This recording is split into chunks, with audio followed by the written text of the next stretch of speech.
Good afternoon, everyone. Thank you all for joining us today for this Blueprint pilot training for Business 202 and Accounting 106. First off, we'll start with a quick tech check. We did some chatting beforehand, but in the case that you are having any difficulty hearing me, or if you are not hearing anything right now, on the screen we have some directions to check your audio settings. If you're having any continuing issues, please reach out to Zoom support or your educational technology team. During this presentation, please feel free to ask any questions that you like using the raise hand feature, the chat feature. That way we can attend to your questions. Justin and I will be taking turns presenting, so one of us will probably be monitoring chat and any raised hands to bring up questions as they occur with the other. First of all, I'll introduce myself. My name is Jacob Barney. I'm an instructional designer for IvyOnline, and I manage the 106 online course, as well as a few courses and a few other programs. And I started with IvyOnline in 2019. My co-host today is Justin Turpin. Hi, I'm Justin. I got hired on last year. My work anniversary is next week, so 1 year ago next week. I work with econ, history, political science, a bunch of different programs, but for this pilot, I'm the guy to talk to for Business 202 if anything comes up. So yeah, that's me. Perfect. Thank you, Justin. The purpose of today's presentation is to review some upcoming changes to how we'll be resolving issues that appear in Accounting 106 and Business 202 this summer. We're very focused on quality control in our IvyOnline courses, but things do occasionally slip through or break during delivery. Our standard issue resolution process seems to be adequate most of the time. However, for a while, we've been entertaining this idea of blueprints. Justin will cover them more in detail later, but in short, blueprints give us the ability to make fixes in your courses on your behalf while ensuring any updates that you make are preserved. Today, we'll be covering 3 different topics. First, the issue resolution process. I'll just go very briefly through it, particularly for those of you who might have already seen it as a mentor or as an instructor teaching an online course. Next, Justin will lay the groundwork for how Blueprint courses work so that you can understand the impact in your courses during this process. Then lastly, I'll discuss the implications of this update on the issue resolution process so you can be prepared should anything arise this semester. Following this webinar, there will be a 2-minute survey to gauge your comfort with this new process and your initial impressions. If you would, please stick around after our Q&A at the end to complete that. It'll also be in the slide deck, and we will distribute the slide deck afterwards as well. So as I noted, first we'll start with the current course issue resolution process. So the general purpose of this is to resolve any issues that might appear in our content. As many of you are probably aware, we use single version statewide online courses, meaning that we create one set of master content that we use for all of our online courses. Sometimes that standard content may become inaccurate, or obsolete, or broken by changes that impact the student experience.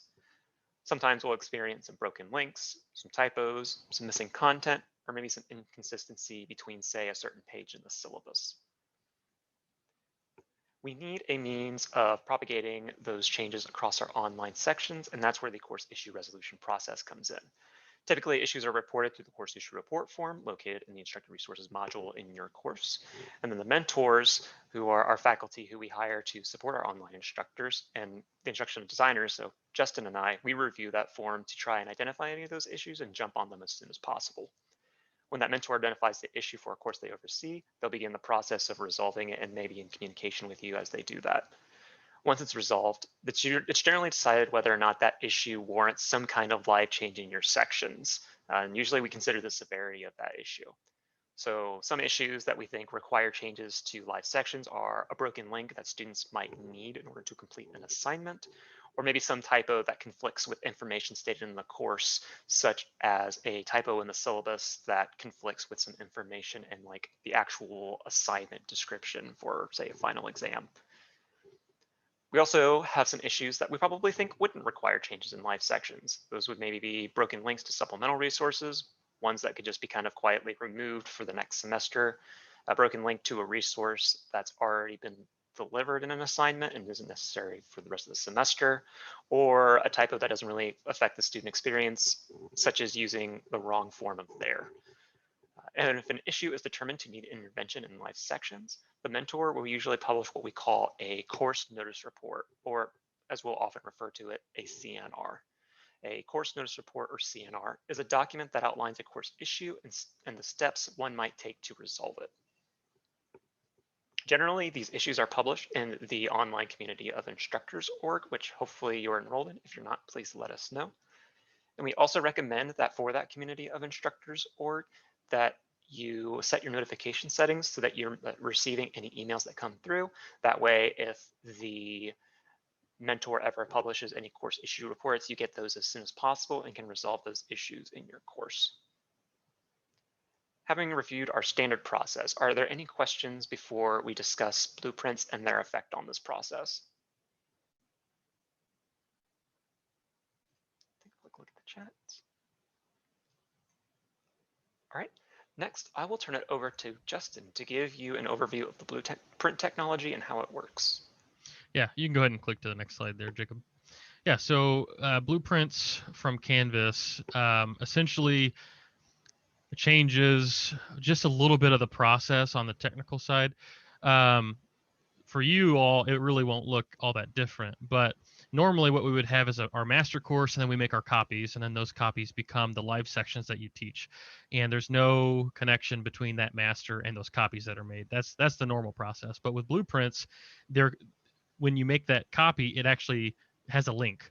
And anytime that somebody, let's say the mentor or one of the instructional designers, when one of us were to make a change in the master course, which the language around this is like parent and child courses, that's what Canvas uses.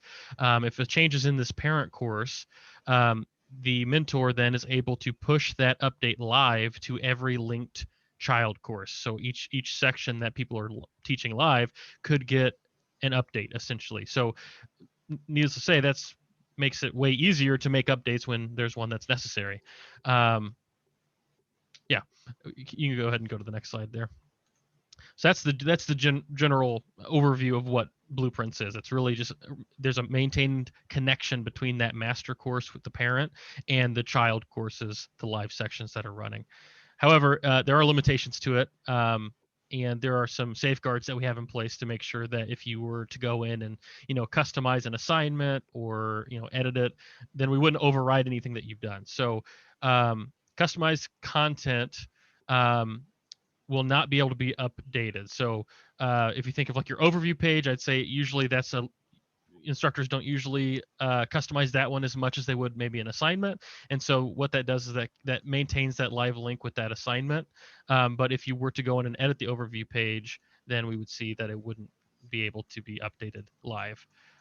Settings in assignments and quizzes and discussion boards, the settings themselves can be changed. So like time limit on a quiz or the due date of an assignment, that all can be changed, and automatic updates would still apply in that case. It's really that description area. I took a little screenshot of that description area there. When you change that, even if it's one character, like if you change the punctuation on a word, in that description area, that's when it kind of breaks that link with the parent course. So that's really the limitation, is we don't want you to put forth a bunch of effort into customizing content and then us just override it when there's some sort of update that happens. So the only other thing that would be locked, the point value is locked for all the content that's preloaded into your course. If you wanted to add an assignment or something like that, it wouldn't have any connections to that parent. So you're not limited in, like, if you wanted to create something new for your course, your own section, you could do that. That's not a problem. But that's really the limitations. And so really any assignment, and I put on here the example of the MO1 /02 introductory live meeting, because that one has purple text in it, that indicates that, hey, before the semester begins, you need to set this up. This assignment will never be able to be updated automatically because in its own nature, like, you have to customize it. So there is some limitations there, and we want to make you aware of that. So you can go ahead and go to the next slide, Jacob. So really the conditions that have to be met for automatic updates to work is your assignment description has to remain unedited. And obviously some assignments you have to edit, and so those are just going to not be auto updated. And then you can change due dates and settings for assignments. I tested that pretty thoroughly, and it would still accept those auto updates if you just change the settings of an assignment. And then if you edit like one assignment, it only affects that one assignment. The rest of the assignments, if you haven't touched them, will get auto updates. So it's not like your whole course gets delinked if you edit anything. That's not the case. Any one item that you edit only affects that one. So in terms of, you know, what's really different for you all, the process really isn't going to change all that much for you. Really, it's going to be the same sort of scenario where you're checking for CNR and you know, seeing if it applied or not. And so it saves you a little bit of time if the auto update worked. If not, then, and Jacob will go into more detail with that. I'm probably stealing a little bit of his thunder there, but if you go to the next slide, Jacob, the last thing I wanted to let you know about is that in our normal process, towards the end of every semester, we always update the course for the next semester, the next term, to release it. And so there's always going to be some updating right at the end of the term. And so because Blueprints has that live link, we don't want to make edits to the parent course and then all those edits we make sync to your live courses. Like we don't want to change the, like update the syllabus for maybe some new policy or some change and then it affect a live class, because we don't want to, you know, change the rules for your students halfway through a semester or towards the end. So we will actually break the live connection towards the end of the term, and we'll let you all know when that happens. And at that point, you would just go back to like the normal way of doing everything. You'd have to be manual updates at that point. But yeah, you'll be notified of that in the community of instructor org when that happens. But we just wanted to let you know that that will happen towards the end, probably the last 2 weeks or so. That'll happen. So yeah, does anybody have any questions about the, you know, how Blueprints works in general? Jacob's going to take you here in a second through how this impacts the issue resolution process that he went through at the beginning. But any questions at this point?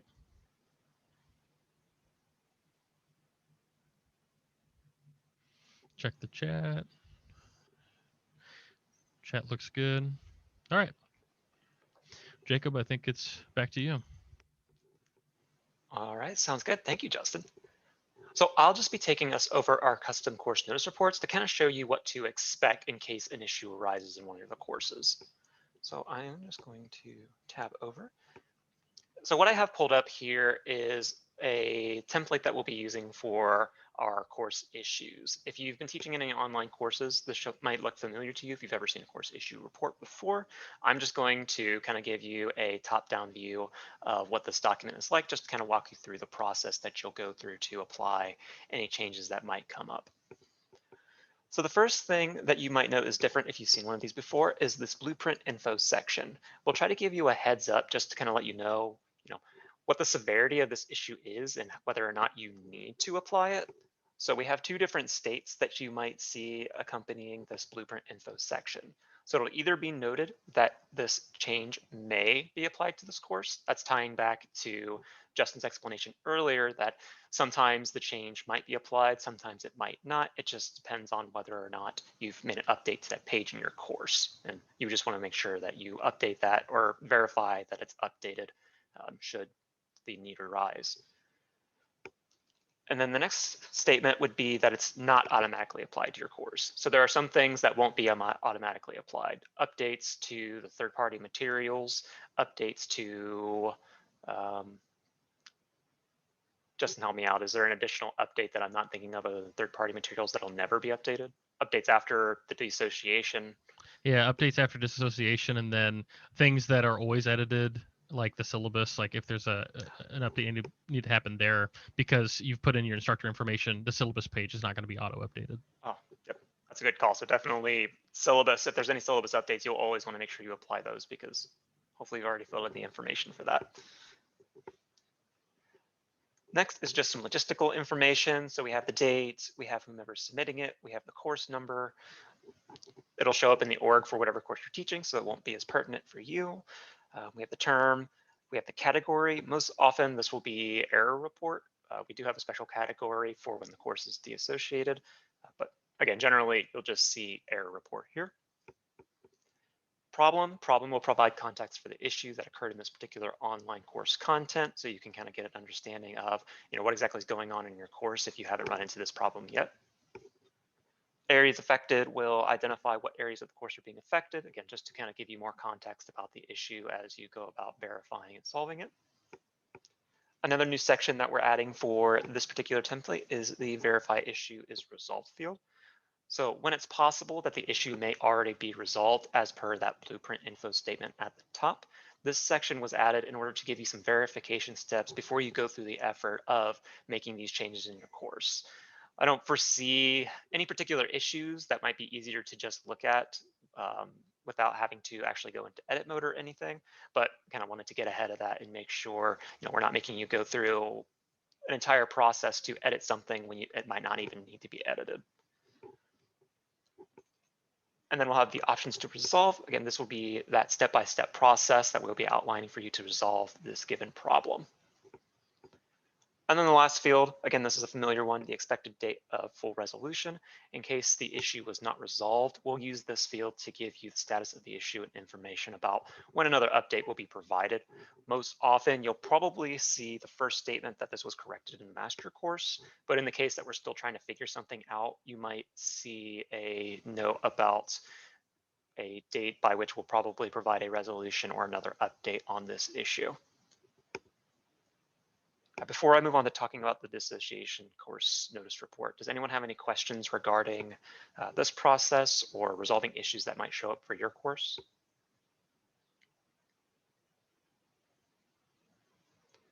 All right. Next, I'll go ahead and hop over to the dissociation course notice report.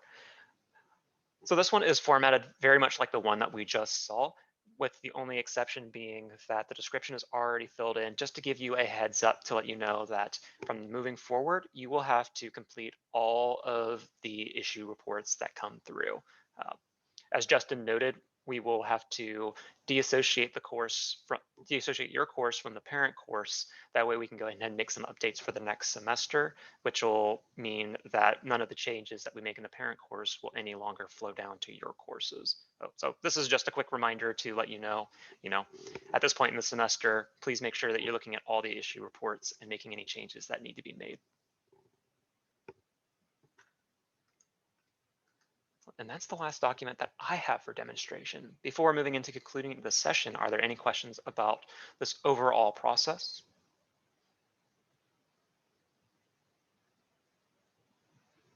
All right, thank you.